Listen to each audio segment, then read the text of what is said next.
Desmond Ritter's thrown so many picks, you don't actually get the opportunity to throw against these guys because the defense is on Trevor Lawrence, Jared Goff, he didn't light up the Falcons.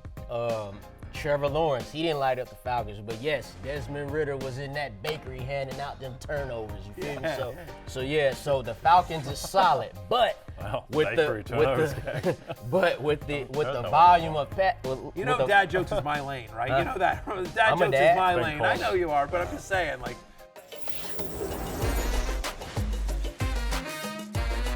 Fantasy Football Happy Hour with Matthew Berry, served by Applebee's.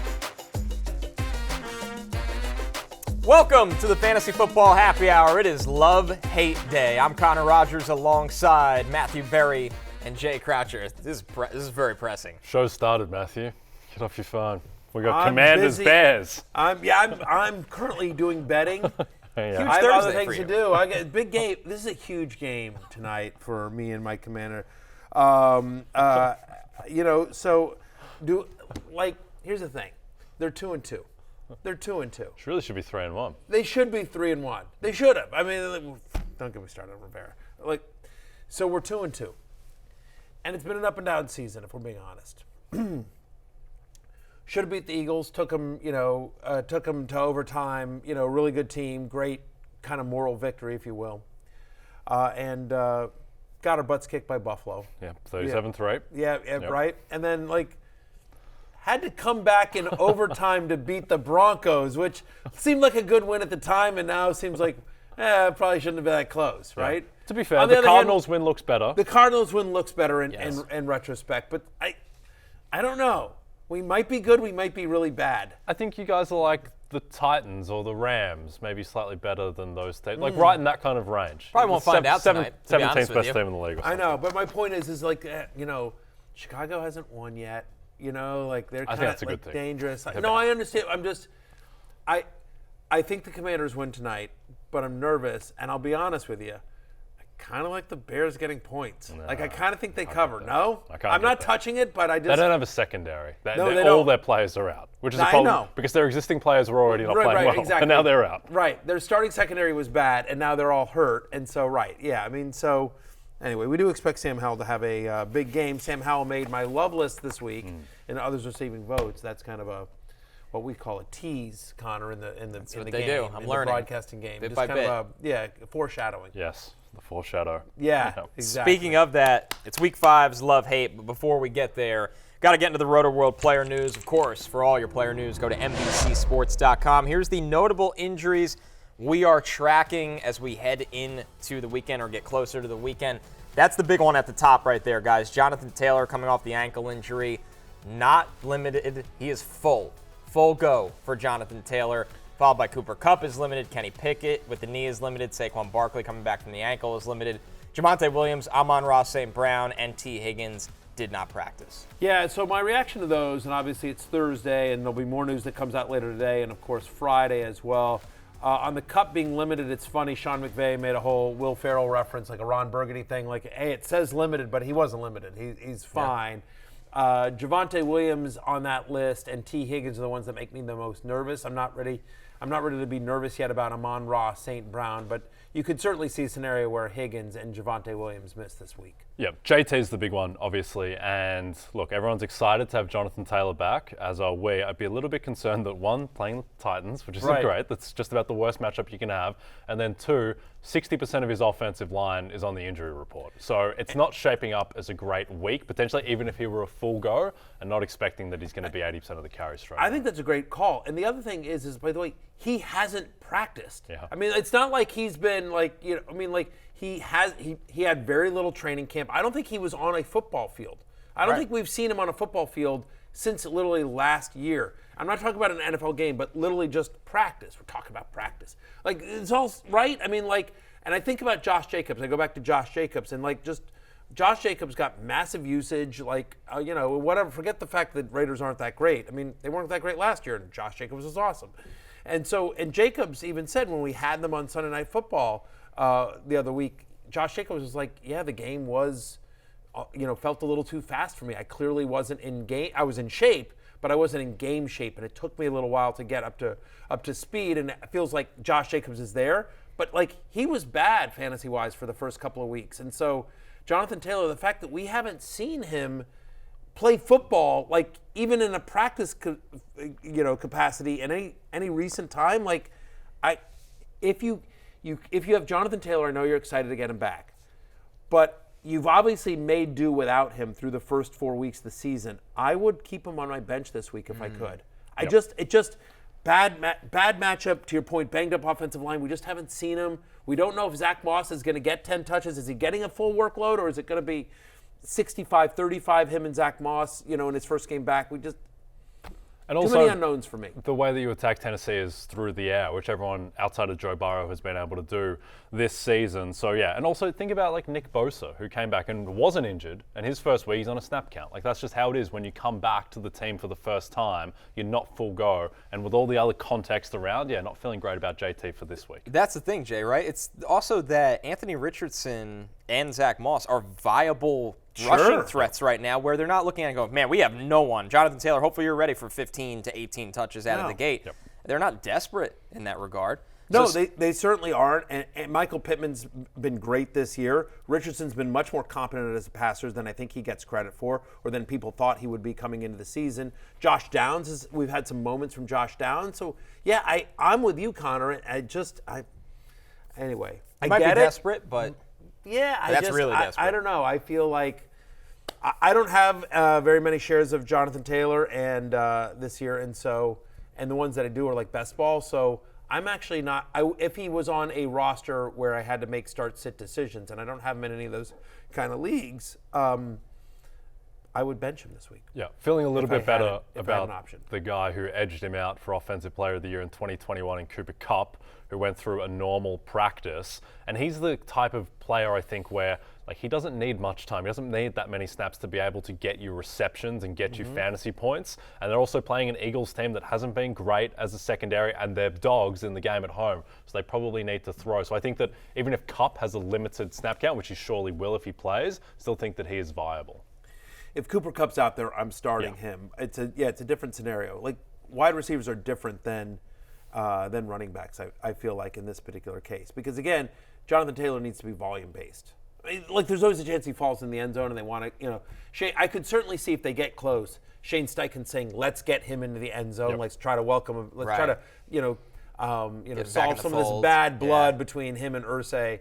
Bad blood, by the way, Taylor Swift song, by the way. You can never, as you guys know, these days you cannot mention Taylor Swift enough. Yeah. Do you can sometimes think about how weird the NFL is, where you're like repairing a workplace relationship by giving someone a touchdown? Like, that's just how it works. Oh, things tough at the workplace. Let's give Jonathan Taylor a touchdown. But yeah, I agree. I think that if he is in close, one, he's probably their best option to get into the end zone, and then two, it would make sense. I mean, just before the show, I gave Connor a cookie. It's kind of the same thing. Yeah. That's why I'm in a great mood today. Getting in the end zone at Lucas down Oil. and out, and now I'm ready to roll for love-hate. Yeah. One more bit of injury news here that was not on the board because the Chargers are on the bye. Austin Ekeler, dealing with that ankle injury, stated that he expects to be back for Week 6 against the Cowboys. Jay, one of the coolest things of Austin Ekeler is that he's in the fantasy community and very vocal about where his health status is. And it feels like this bye is at a good time where he should come out of the gate ready to roll. I think it's at a good time just for the Chargers in general, because I don't know what happened to Justin Herbert's hand, his finger, because that did not look good at all. So he gets an extra week for that. Austin Ekeler gets an extra week, and Matthew can go ahead and drop Josh Kelly. 1,000% if you haven't already. But yeah, we love Austin Ekeler. We love him as a podcaster. We love him as a fantasy football asset. We love him as an investor in fantasylife.com, which is he is on our cap table. We appreciate that. Thank you, Austin, as well. I feel like all players should have podcasts where they announce whether they're in or out. Well, apparently there's a Sean McVay show now, which I didn't know about until we ran the clip yesterday. It's the Coach McVay show. Okay, It's not the Sean Coach McVay show? Coach McVay show. Yeah, no, 100%. There's a Coach Todd Bowles show as well, but just no one's watched it. Coach Brian Dable show. Yeah. On local TV. I stumbled upon it the other day while waiting for hockey. I feel like every coach has a show. Yeah. It's some sort of show. He wasn't on it, though, by the way. Oh, wasn't it was the Coach Brian Dable show. I never saw Brian Dable. I never saw him, which maybe these days, not the best idea. Yeah, I get it. Let's look at tonight's injuries for the Thursday Night Football report here. Good news, especially if you're Matthew Berry. Curtis Samuel, Jahan Dotson, status both active for tonight's game. Ready to roll. Good news for the Commanders, good news for fantasy managers that might consider starting either of them. Dotson, obviously, more likely than Samuel. bad news for the Bears, who literally are missing everyone. They have practice squad guys going that I'm like, wait, who? Are we sure that guy's I'm going to have to text Connor being like, who is this guy? And there's a chance that even I didn't get to him after 450 draft evaluations. Yeah. That's where the Bears are at. A little nervous, Matthew. This is a real referendum game on Sam Howell. If really he's bad is. tonight and he loses, that's a huge problem for them. Huge problem. Yeah. The Bears are beat up, winless, and traveling on a short week. Yeah. The game's in Washington tonight. That's what I'm saying. This is a game this is a must win for the Commanders. It is a must win because they've got a tougher schedule coming up. It looks better now because the Giants aren't as good as they were. Blah blah. But this is a game they need to win. Yep. This is a game they need to win. I agree with you. It is a referendum. I think it's a referendum on Howell, and I think it's more importantly, I think it's a referendum on Ron Rivera. Yeah. Trouble for Ron if he Yes. doesn't get out of this one after he handed in his on riverboat card by being a chicken and not going safety for it Ron. on the two. We will talk more Yeah, about this show because it is a Thursday night game and not because I'm a Commanders fan later in the show. We'll give you our best bets. We will do that as well. So there'll be a preview up and also on, for the Thursday night game, which we'll talk about, and also on YouTube. By the way, you know who's really happy these days? YouTube commenters. I was going through it last night. They're very happy. They're like, Barry finally got them to put the time code in. I have no credit. But anyway, I guess whoever's doing our YouTube thing, they finally put in time code, hey, at 6:52 they talked about Austin Ekeler and that kind of Australian movies at 8:55. Of course, exactly. Penn State Blade thrown under the bus at 15:65 And 27:54. Right, exactly, and 45:08.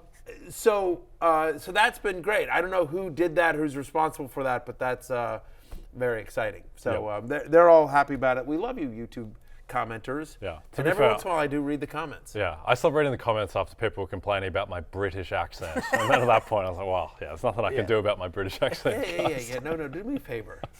Just listen, I'm good with you guys complaining about Jay.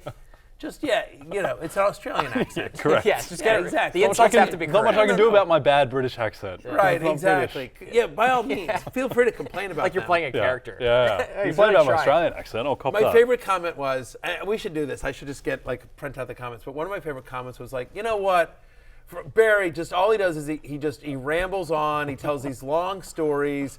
He just interrupts the guys. Like he did it at ESPN, and now he's doing it here. I'm just like, I'm kind of it is what it is at this point. I like the fact that the guy didn't like me at ESPN, but found me, came over to NBC. He's the same guy. I'm just one of the other commenters, which was amazing, he's just commented back to that guy and just said something pretty sure that's a feature, not a bug. That's if you're watching the show, you know what you're sort of in for. Yeah. Here. Josh Allen's going to heave it up. There's going to be some picks. It is what I kind of at this stage of my career, I kind of am what I am, guys. You're either on board or you're not. Yep, completion percentage not high, but explosive play rate, phenomenal. 1,000%. And if you've been around long enough, you know that Thursdays is love-hate day. So let's jump into love-hate with the running backs for Week 5. Starting with Travis Etienne. He is playing the Bills in London. Jaguars have back-to-back London games. And Etienne coming off a big week. He's really just, honestly, Jay, had a big season. He tops the love list. He is. It's kind of annoying that he's giving up some goal line carries to Mr. Bigsby. But outside of that, he's really giving you everything that you'd want. You look at most running back touches per game. Christian McCaffrey on top. Zach Moss, as predicted preseason, is second with Dave Montgomery. And then Travis Etienne is fifth. So I think that it's been a good season for Etienne so far. And he's getting work in the passing game, which was the question mark coming in. You'd like to see more touchdowns, just the one so far. But I think it's the Jags. Their offense will get better. They'll convert a third down once this season eventually. And Etienne, I think he's got a lot of upside the rest of the way. I'm glad you mentioned the passing game usage because he's had actually a double-digit target share in 3 out of 4 games so far this year. Bills allow the 4th most receiving yards to opposing running backs. So we'll see whether Zay Jones plays or not, but maybe they could try to take advantage of that. with Travis Etienne in a game in which we expect the Jaguars to have to throw to keep up with Buffalo. Yep, and I think that he will have scoring opportunities because it's a weird thing to talk about, but like anyone who's taken a plane from here to Europe the first couple of days, you know how bad you feel? That's a real thing that impacts these NFL players and impacts the line, and I think that the Jags have more of a shot in this game than people expect. They've been there. They've been there, for a whole week as well. So Etienne's running back 7 for me this week, locked in RB1. Yep. The next one here, Barry, Devon Achane. Normally when a guy Achane? Achane, I'm never going to let it go. Said it for about Texas A&M for 2 years. I know. Did it a whole summer. I'm with you. It's going to take me a long time. I'm sorry, Achane. Devon Achane. Achane. Yeah, it's like if Matthew has a really good show today and then he asks everyone to call him Matthew Barry. Barry. Yes. just Barry. Yeah, Barry. Matthew Barry. Yes, there we go. Yeah. Very That's fitting right. with no way. Matthew won't have a good Achane. show. He won't have a good Yes. show, so we Yeah, don't have to no, worry I about won't. it. We got no. Yeah, exactly. By the way, I've been told in my ear, producer Adam Wise is the one who's responsible for the time code. So anyway, so YouTube Shout out. commenters, shout out to Adam Wise. There you go. He's the one who puts it on the podcast and on the YouTube feed. Listen, normally when a player has 6 touchdowns in 2 weeks, you'd say, well, that's not sustainable for very long. Here's the thing with Achane, Barry. He has the Giants this week, which is a big reason he makes the love list as well. Yeah, I mean, look, the Giants make a lot of things sustainable. A lot of things that are not normally sustainable, they make them sustainable. They've allowed a rushing touchdown to a running back in every game this season. The New York Football Giants have as well.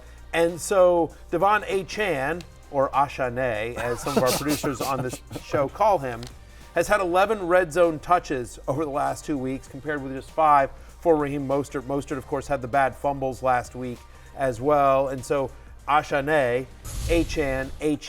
you pick however you want to rephrase him, just make sure he's in your lineup. He's my running back 12 this week.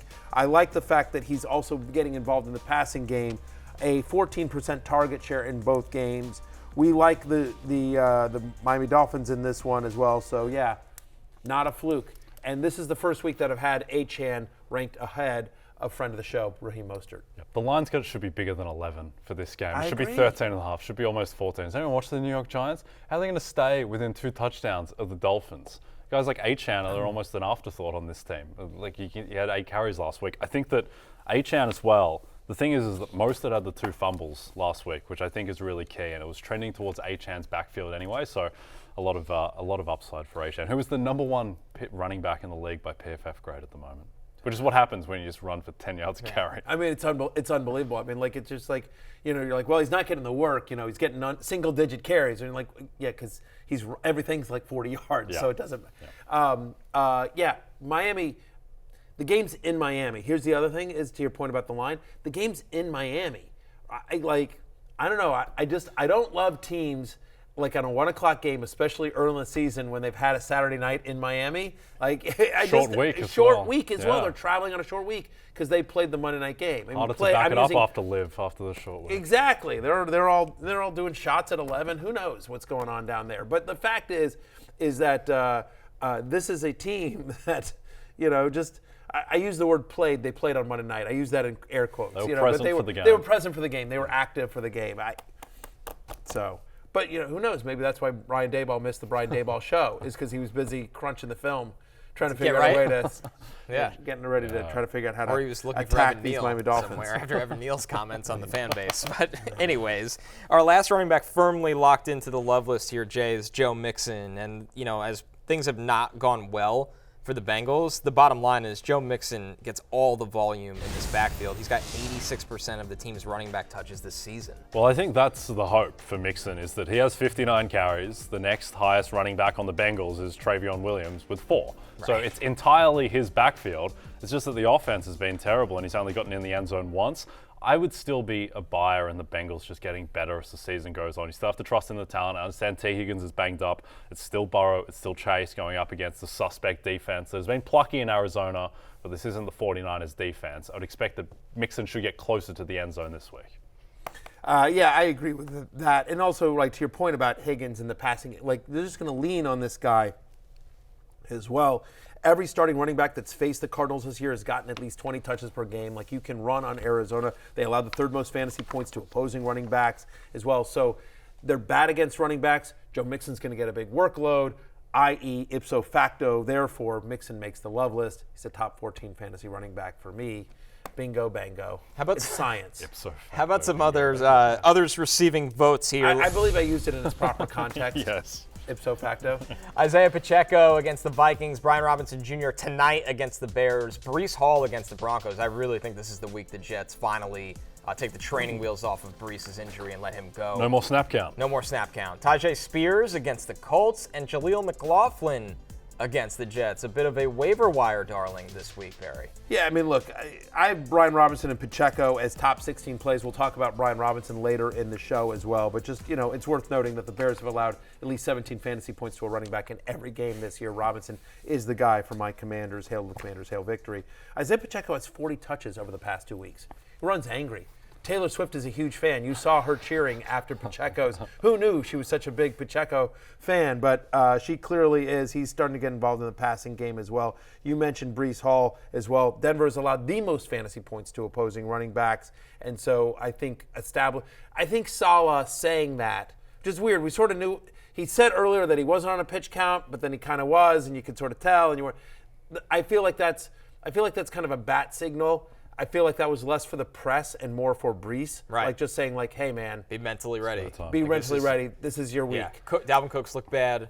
Yes. They need Breece really badly, and this is finally the week they're going to lean on him. A bet I really like in that game, Breece Hall, longest rush over 15.5 yards. He's going to break one against the Broncos. 15.5. Yeah, 15.5. He's going to get one 16-yard carry. He's going to get, 15 to 17 carries, I would have thought, on average. And I think he'll break one against the Broncos. Yeah, I mean, again, they've also I wish he could do it on receptions too. I wonder what his reception prop is because they give up the second most receiving yards to opposing running backs. The Broncos do as well. So interesting to look there. Just real quickly on Tyjae Spears. He's played over 50% of the snaps in 3 or 4 games. Again, with 4 teams on a bye, if you're in a 12-team league, you might be desperate. So Tyjae Spears, I mean, again, I'm at running back 34. Let's not get crazy, but just I think he could be potentially useful in a flex desperate way if you have a lot of guys on bye. And then McLaughlin, I'm at running back 38. Again, I'm not expecting Javonte Williams to play, but that situation will become more clear. But Jets, in addition to the Broncos, the Jets are also bottom 5 in terms of most receptions allowed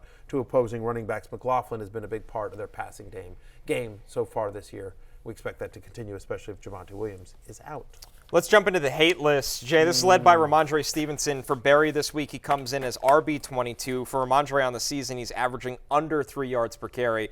And here's the eye test. He does not look like Rhamondre Stevenson from last year. No, he doesn't. And he was banged up all the second half of last year. I'm not sure if there's a health thing at the moment or it's just the Patriots offense and all its blandness has just engulfed him. But yeah, I wouldn't want any part of this Patriots offense at the moment. That was just an abominable display. What a depressing game. Patriots-Saints. Just 2 kind of grimly competent teams. Not much offense going on. And look, Rhamondre, you'd hope that he'd get more work in the receiving game. In the first game of the season against the Eagles, he got 6 targets and 6 receptions. He hasn't topped 3 receptions since then. And Zeke is still looming. Zeke got a lot of work the week prior. So it just hasn't happened for Rhamondre. And that's the biggest thing is that we always thought, well, at least the floor is there because the passing game worked, Jay. But just as you point out, in terms of the receptions, he's also had 3 straight games with 10 or fewer receiving yards. He's not getting the receiving work. He's not getting big plays. 2.7 yards per carry so far this season. That is 40th out of 44 qualified running backs. He's bottom 5 in yards per carry this season.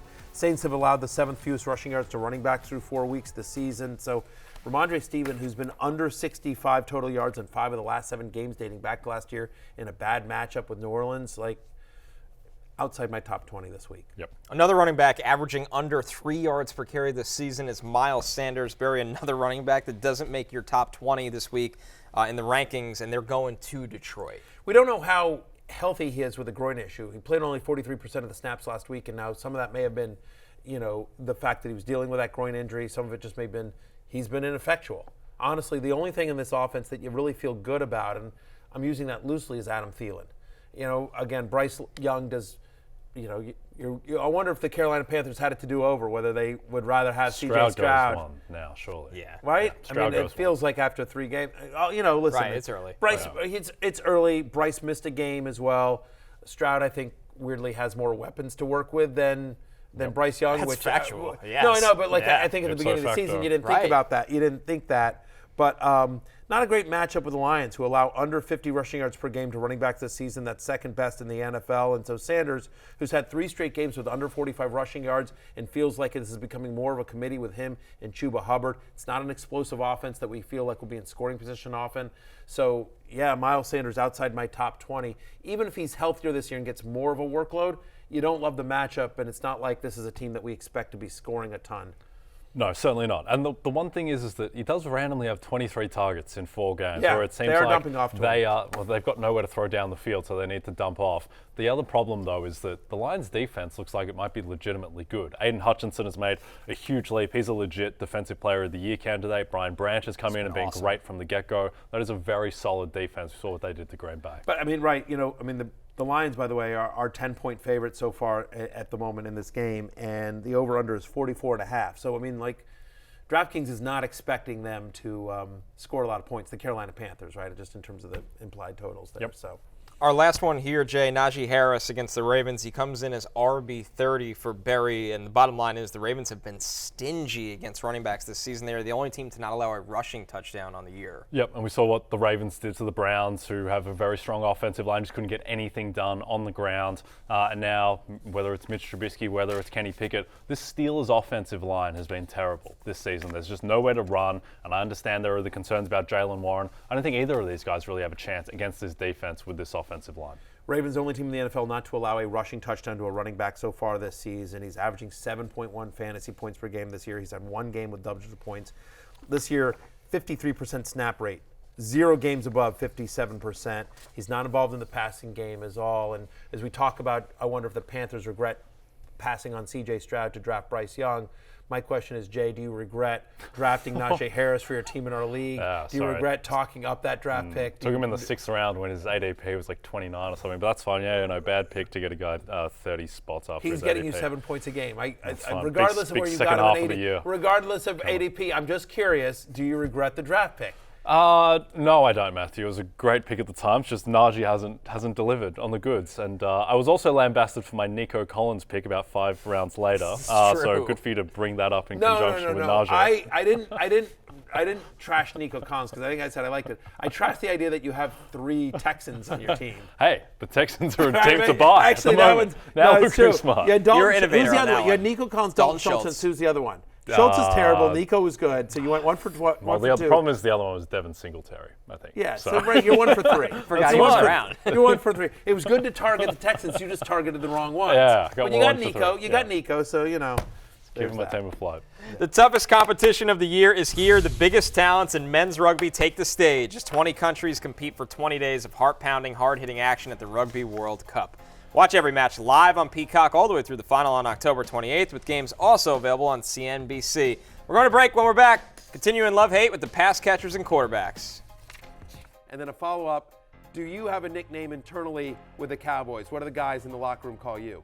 As far as guys call nicknames, I get 8s. That's pretty much about it. I think CeeDee Lamb has answered. Friend of the podcast. Yeah. CeeDee Lamb, by the way. We 8s. probably had a small role in that performance. We probably had a small role in that. 8s, my boy 8s. Yes. My buddy 8s is CeeDee Lamb to you guys, Yes. but 8s, me and 8s are tight. So I get my last year's ride or die, Jalen Hurts. I get this year's ride or die, Amon-Ra St. Brown. And then I get my best friend 8s. CeeDee Lamb to the rest of you, but I call him 8s. 8s is his nickname? I've never heard that before. You haven't mentioned that. It's only him. Well, I call him 8s. Oh, it's just His you. close friends call him You and 8s. Yeah. Love-hate pass catchers.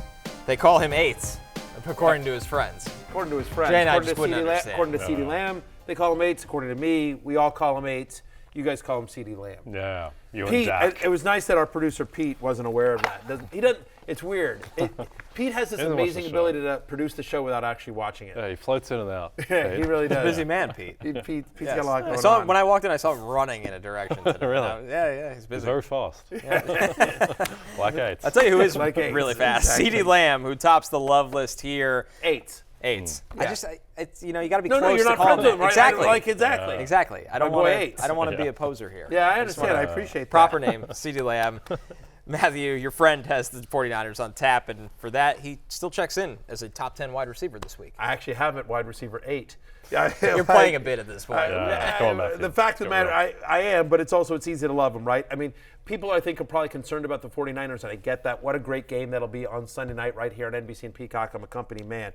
The fact of the matter is that the Niners, as good as that defense is, they've actually allowed the third most receptions to opposing wide receivers this season. Like, teams are throwing on them successfully, and wide receivers that have seen at least 7 targets against the Niners this year are averaging over 18 fantasy points per game. You think about last year, that playoff loss to San Francisco, where Dak ran. What are we doing? You know, then they have Ezekiel Elliott like as a center or something like that. The whole thing was a disaster, except for CeeDee Lamb, who went 10 for 117 on 13 targets against the Niners last year as well. So CeeDee Lamb, to me, I think he'll be the focal point of offense. I think it's going to be tough for them to run the ball. They'll try to, but it'll be tough for them to run the ball. So give me CeeDee Lamb as a love this week. I'm at wide receiver 8, even though he's playing the Niners. Yeah, I think a couple of things. One, Dallas will probably have to throw in this game for like one of the first times ever. Dallas have had such a weird season where 3 games they've combined to blow out teams 108-13, and then their other game they lost by double digits to the Cardinals. Right, so it's just been strange, and that's why CeeDee Lamb, he's only top 7 targets in one game so far this season. That's not going to continue. He will get more targets as we go. They're not going to blow out the Niners. I mean, the games like the Giants game, or last week as well. They're not going to just blow it out so they don't have to throw. Yes. They're not going to do that to the Niners. Yep, agreed. Our next one here, Michael Pittman against the Titans. Guys, we have this conversation every single week. The Titans secondary really, really struggling. That theory didn't work so well for my hopes that the Bengals would tear them up. But for Anthony Richardson connection to Michael Pittman this week, Jay, you still have to be high on Pittman, and Barry is. He has him as wide receiver 16 this week. Yeah, not a good week for Michael Pittman last week, Right. but the 3 weeks prior, he topped 30 targets. He was looking like a true wide receiver 1. I would fully expect him to get back to that against the Titans team that, yes, had a good week, but 1 week doesn't make a unit, and they've been pretty bad all of last season and this season prior. You mentioned the targets. Every wide receiver that's seen at least 6 targets against the Titans this year is averaging 17.2 fantasy points per game. 11 targets in every game prior to last week, as you mentioned, Jay. The massive target share that he's getting. Titans allow the 3rd highest catch rate to wide receivers. Like, pick a stat, any stat, and they're bad against the pass. Even though the Bengals did nothing to them, they're still a top 10 team in terms of most passing yards allowed through 4 weeks of the season. So, yeah, Pittman's a locked-in wide receiver 2 for me this week. Jay, if I told you Matthew has Adam Thielen as a top 20 wide receiver play this week, you would say? Well, I'll tell you what I'll say. I'll give you some names. Here are some names. Amon-Ra St. Brown, Devontae Smith, CeeDee Lamb, Brandon Ayuk, Deebo Samuel, all have less fantasy points on the season than the great Adam Thielen. I mean, look, in that offense, he's all they've got at the moment. He's just getting a ton of targets. And I think he's just shown that he has a little bit more juice in the tank than anyone thought. Like, he's playing well, and he's providing an outlet, be it Dalton or Bryce Young, and I think that should continue in a game that they're going to have to throw as double-digit dogs. Old guys with a little bit more juice in the tank than people thought. Yeah. We all stick together. So Adam Thielen makes the love list as well. Last 3 weeks, to your point about that's all they have, Jay, 26% target share for this guy. Yeah. 26% target share. He's had at least 7 receptions in every one of those games as well. Lions allow the 4th most yards to the slot this season, which is obviously where Thielen gets the majority of his work. 70% of his targets have come from the slot so far this year. So Adam Thielen in not a revenge game, but a familiar foe, obviously, with the NFC North. He spent a lot of years in Minnesota playing against the Lions. He's a friend of the podcast. Top 20 play this week. Makes the love list. Old guys got to stick together. Let's go Adam Thielen. Let's go, Adam. Last pass catcher on the love list here, Barry, Tyler Higbee. Slow start to the season for him, but he's really picked it up the last 2 weeks. And surprisingly, Philadelphia is a good matchup for tight ends. Death taxes start your tight end against the Eagles. It's literally that simple. They allow the 3rd most fantasy points to tight ends this season. Every year they're bad against tight ends. It's how they do their defense. It's a kind of way what they emphasize and what they don't emphasize. He's had an over 22% target share the last 2 weeks as well for Higbee. And I know you might be concerned a little bit, and I am a little bit in terms of the target share because Cooper Kupp's coming back and you've got to feed Puka Nacua. But I do feel like it's just such a good matchup, and tight end is such a just brutal position. Higbee makes my top 10 this week and as a love. Yeah, pass catcher paradise in that Matthew Stafford already throws a ton. He's going to probably have to throw a ton to keep pace with the Eagles, and the Eagles haven't been a great pass defense so far. Some others receiving votes here. Christian Kirk, of course, in the playing Buffalo, but in London. Romeo Doubs against the Raiders. Rashee Rice against the Vikings. Wan'Dale Robinson, who got a ton of quick game targets on Monday night. He has Miami on deck. Zach Ertz has been a target monster this week. He's got the Bengals. And then that last one there, Jay, Jonnu Smith. Not Kyle Pitts, Jonnu Smith, the tight end you want to start out of the Falcons offense. It's going to be a referendum game for Desmond Ridder as well. Probably even more so than Sam Howell. Because Sam Howell will start next week, whatever happens. Desmond Ridder may not get out of that game alive. Desmond Ridder may not start the second half, but 3 straight games with at least a 20% target share for Jonnu Smith against the Texans as well. Real quickly, a couple ones I want to mention. Rashee Rice, again, we've talked about him on the Sunday show a few times as well. One of my favorite bench stashes as well. Rice leads all Kansas City wide receivers in slot targets. Vikings allow the most receptions to the slot this year. They're tied for the most as well. So Rashee Rice is just earning targets at a high rate. He's just not out there much, but his snap rate is improving every single week.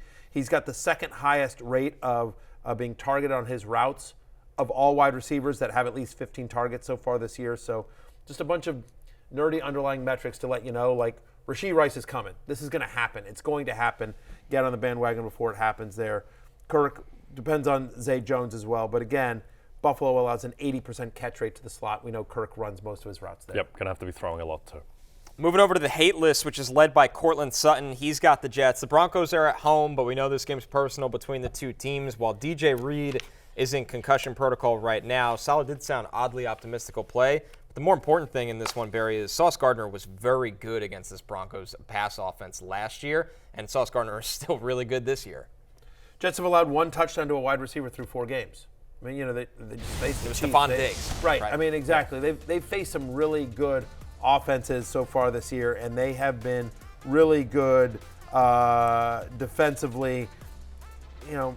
When 43% of Sutton's fantasy points this season have come on touchdowns. So again, if he doesn't score, it's unlikely for him to have a big game. I would improve his outlook, obviously, if DJ Reed can't go as well. But if he's back, I mean, again, so far this year, the Jets have allowed the 3rd fewest fantasy points to opposing wide receivers. Sutton and Judy, you downgrade the entire passing offense there. How about this next one, Jay? Drake London, who, yes, caught the touchdown in London. But the bottom line is you can't trust Desmond Ridder to throw in this offense right now. No. Well, here's the good thing with Drake London. 8 targets, 6 targets, 7 targets the past 3 weeks. That's not amazing, but that's good enough for him to provide value, if not for the bad news, which is that right now he's probably got the worst starting quarterback in the NFL throwing him the ball. And look, it's just at the point now where Ridder did show signs in the second half, but it was when the game was already out of hand because he'd put it out of hand. And so, yeah, I think there is a decent chance that Taylor Heineke's throwing Drake London the ball in the second half. All right, we talked about this. The Jets have only allowed 1 touchdown to a wide receiver through 4 games. Houston has also only allowed 1 touchdown to a wide receiver this season as well. Drake London, if he doesn't score a touchdown, he's going to be mostly useless. I think he's going to be mostly useless in this game. Someone you're usually more bullish on, Matthew, Gabe Davis makes the hate list. Wide receiver 37 this week, and we know that tough travel all the way to London to play Jacksonville. He's had only 1 game this year with more than 3 receptions. He's been very touchdown dependent. 3 touchdown catches this season have accounted for 49% of his fantasy points. He's only got a 12% target share as well. Don't actually love the matchup here against the Jags. So because he's so touchdown dependent, as we've talked about this again, that we actually like the Jags to hang tough in this game. So I just don't like Gabe Davis's chances to get in the end zone this week, and so he makes the hate list. Sneakily, people aren't really focusing on this because the offense has been the story with Jacksonville, but Tyson Campbell and Darius Williams are playing at an extremely high level at the moment at corner. Yes. Campbell's one of the best corners in the NFL right now that no one talks about. So I'm with you all the way on Gabe Davis there. I mean, and Diggs is going to get his. So it's just like, I don't know. Nervous about Gabe Davis this week. Last pass catcher on the hate list, Jay, Cole Kmet, who plays tonight at Washington. We know this offense, you can't always trust the Bears to throw.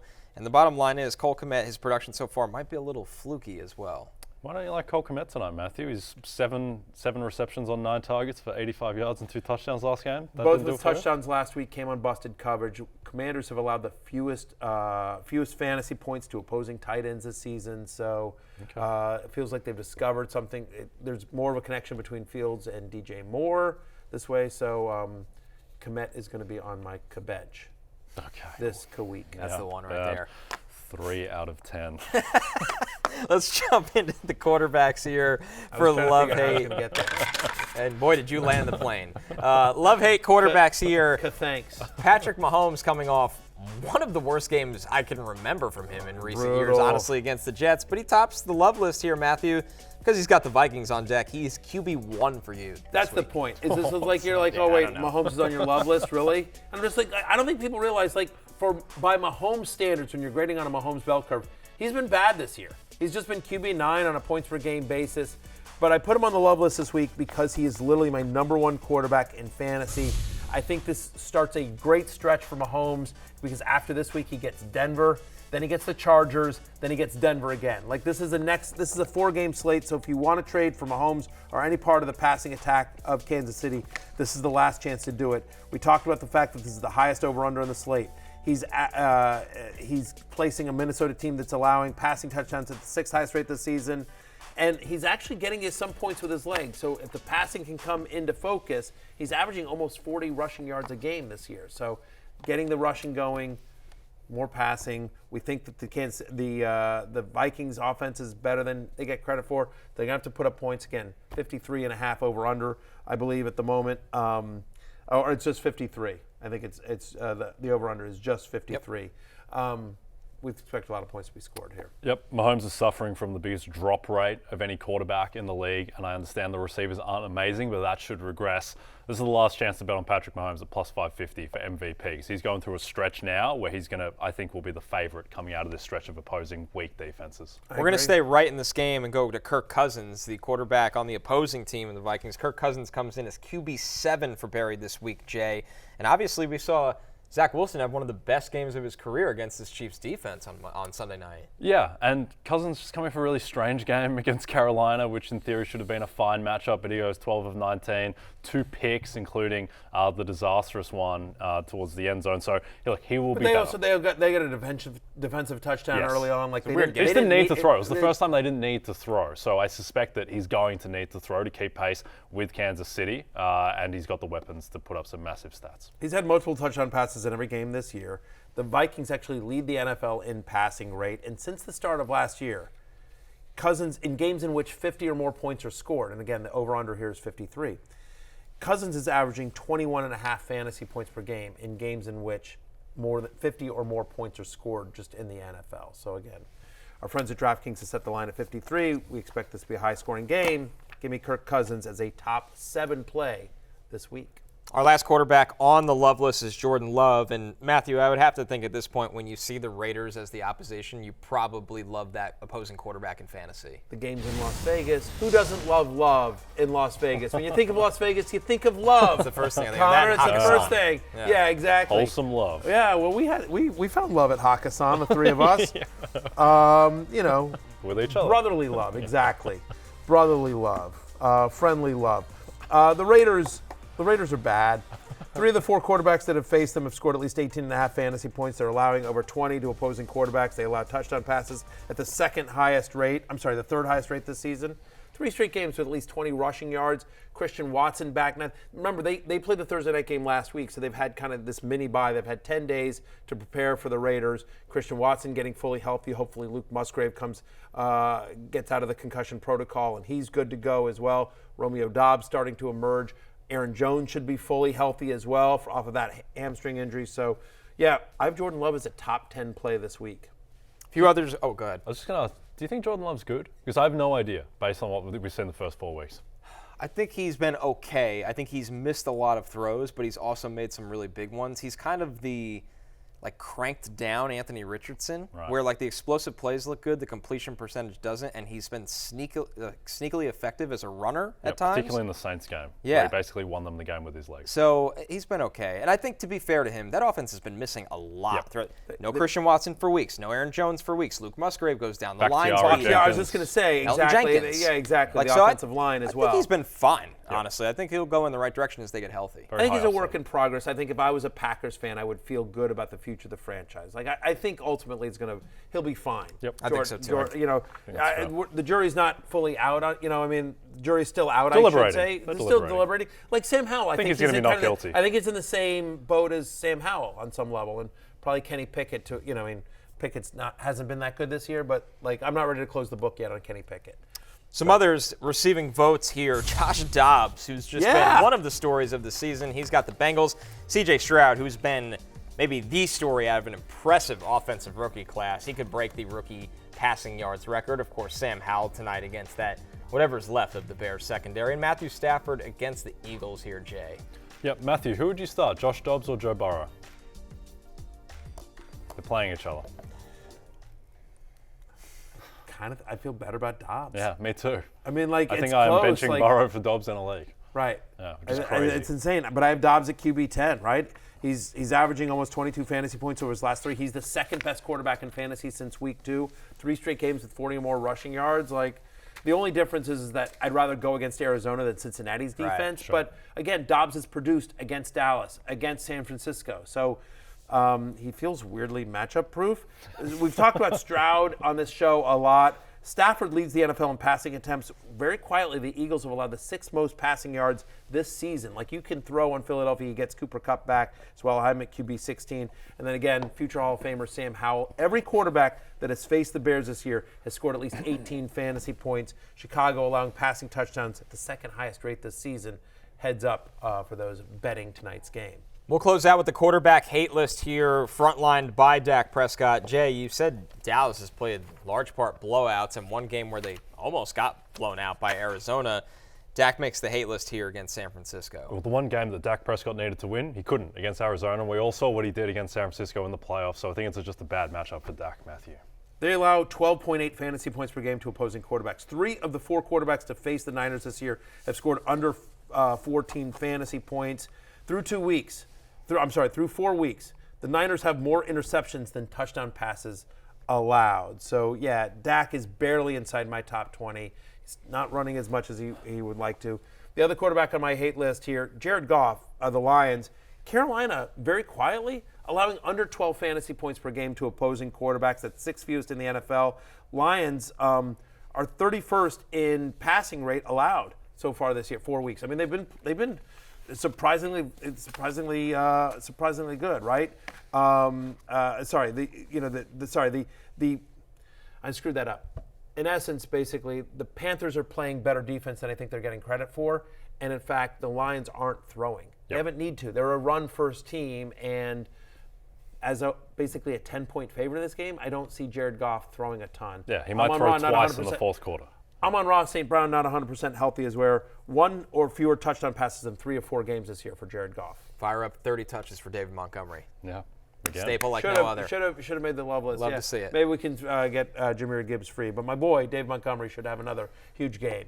Basketball season is almost here, and that means one thing. It's draft season. Get the Rotoworld Basketball Draft Guide, which includes all the rankings, player outlooks, and projections you need to win your league this year. Go to NBCSports.com to get your draft guide now and use code HOOPS23 to save 20% off and receive a $10 Fanatics e-gift card. We're going to break. When we're back, last call, our Thursday Night Football best bets. DraftKings Sportsbook is an official sports betting partner of the NFL. New customers can bet $5 and get $200 in bonus bets instantly. Download the app and use promo code BERRY when you sign up. DraftKings Sportsbook, the crown is yours. As you see here, our open from today's show. Yes, we are live on the air. Barry using promo code Barry. Get some of those bets in, courtesy of our friends at DraftKings. Could be betting right now. I was betting. Well, because we were talking about our bets, and I was just like, I want to get it in to DraftKings before the line moves, and then whatever. And then the show started, and I was just like, well, I could either bail on my bet or whatever. You guys are professionals. You guys talk. Do your talk stuff. Professional adjacent. Yeah, exactly. Let me do my thing. All right, here's the most bet player props, courtesy of our friends at DraftKings Sportsbook. So they like the over on DJ Moore's receptions. They like the Brian Robinson Jr. alternate rush yards at 50+. I love that bet. That's a great one. His rushing attempts over 15.5, receiving yards over 50.5 for DJ Moore, and then Justin Fields passing yards over 193.5. That one's interesting. Don't see a lot of people hammering the over on Justin Fields passing yards, but he has been Thursday Night Football, crazy things happen. Last week is in their mind. I don't know that I love that bet. No, I don't. What do you love, Jay? So my best bet, little niche, little art house again, which I like to do for these Thursday night games. Roschon Johnson over 19.5 rushing yards. And the angle here is that Thursday Night Football, we've seen the backup running back get more work just because it's a short week. Think about Elijah Mitchell and Christian McCaffrey against the Giants. Roschon Johnson, he's averaged 26 yards per game his first 4 games. I think they're going to give him more work. He may only need 5 carries to get to 20 rushing yards, which is all he needs for this to cash. So after Khalil Herbert had 18 carries last game, I think Roschon will get 5, 6, 7 carries, and that'll send it over. I absolutely love that call. I'm going Brian Robinson anytime touchdown. Bears have allowed 8 touchdowns to running back through 4 games. Robinson has multiple touches inside the 10-yard line in 2 of the past 3 games here as well. I'll also say that 3 of the 4 quarterbacks to face the Bears this year have thrown for 245 or more yards. Sam Howell's passing prop is 243.5. He's hit that number 2 of the last 3 games as well. We've talked about it a lot. The Bears secondary has been absolutely decimated by injury. So give me the over on Sam Howell's passing prop, 243.5 yards as well. I'm looking at Sam Howell as well here, Matthew. And listen, the rushing yards for him was set at 12.5, but that's minus 135. That's no fun. Let's bump that up to the alternate of 25-plus rushing yards at plus 280. So a little bit of a bolder bet here, Jay, for Sam Howell, but he could do that in 2 runs. He's really athletic. Yeah, and I think that's where the upside for him comes, not just as a player, but fantasy-wise. Where if he starts running the ball more, we start to see it a little bit, then all of a sudden he can vault into that, proper top 12, top 15 quarterback. Yeah, they didn't call any designed runs last week, and I think that was a mistake. I think that's something that'll get corrected as well. So I absolutely love that 25 rushing yards at plus money as well. Speaking of plus money, by the way, Howell over 1.5 passing touchdowns is at plus money, and I know I've already bet anytime rushing touchdown for Brian Robinson. It's a little incongruent. It's not completely on board there, but the over/under here is 44. We've talked about this. I'm just given how beat up the Bears secondary is, and the fact that they allow passing touchdowns at the 2nd highest rate this season. We talked about that earlier when Howell's on the love list and others receiving votes. Like Howell being over 1.5 passing touchdowns at plus money is kind of interesting to me. Yep. Again, they're not expecting it, obviously, but I don't know. I prefer my official bets are Brian Robinson anytime touchdown, but just if you're looking for some other action. One quick thing here, guys. While we've been on air, it sounds like Amon-Ra St. Brown not practicing today, so that is now back-to-back days of no practice for the Lions' number 1 Go wide pick up receiver. Josh Reynolds if he's on your waiver wire, just as insurance. And Jameson Williams. Right. Sam Laporta could be a big game for him. All right, it's closing time, which means you don't have to go home, but you can't stay here for Jay, Connor, myself, and my degenerate gambling. Good luck tonight to the Commanders. We will see you back here tomorrow. It's Love Hate Day. Go read it on NBCSports.com. Peace out. Coming to you from the desk of the Fantasy Football Happy Hour. Guys, we are looking at Thursday Night Football. The Bears are traveling to play the Commanders. And Jay, for this Bears offense, we finally saw a big week for quarterback Justin Fields against the Broncos. Can he continue that against the Commanders? Strange season so far for Justin Fields, mostly underwhelming, but I do think he is a starting fantasy quarterback going forward. Now, last year he was giving you value with ripping off those 60-yard runs constantly. Hasn't gone to 60 rushing yards in a game so far, but the reason why he can still provide value is that he's attempting 31 passes per game this year after just 21 per game last year, so he's giving you value through the air, Matthew. Yeah, it certainly is. Look, we talked about Sam Howell earlier in the show as well, made the love list. Every quarterback that faces Chicago this year scored at least 18 fantasy points. They allow passing touchdowns at the 2nd highest rate. So we expect not only Howell to have a good game, I have him as a top 15 play, but I think the pass catchers here a little bit. Terry McLaurin's target share has increased every single week. Jahan, Dotson. Look, I'm at wide receiver 38. He showed up on the injury report. It's a short week. I feel like McLaurin is the guy you feel best about in that passing offense. Other side of the ball, listen, you're starting DJ Moore, and I have Cole Kmet outside my top 10. Commanders allow the fewest fantasy points to opposing tight ends. Yep, and as far as the running backs go, Brian Robinson, you're starting him, locked in RB2. Khalil Herbert, more of a flex, I think, but viable in that scenario. And then Roschon Johnson, expecting big things from him the rest of the season as we get later on in the year, but for now, he's more of a bench guy. Khalil Herbert still has the job in Chicago. Thursday Night Football, Bears Commanders. As one man, maybe Matthew Berry, said, a must-win game for the Commanders on deck. Come on, future Hall of Famer Sam Howell. This is your game. Hey, it's Matthew Berry from NBCSports.com and Rotoworld.com, and I want to thank you so much for watching whatever it is you just watched, or if nothing else, being too lazy to click out of the autoplay after this video started, after whatever it is you actually wanted to watch finished. But now that you're here, I'd like to take a moment here to ask you respectfully now, okay? I'm asking you respectfully to subscribe to the NFL on NBC YouTube channel. You'll get the latest Rotoworld fantasy news headlines, all sorts of great shows, including my own Fantasy Football Happy Hour. So go subscribe now. Again, I'm asking respectfully.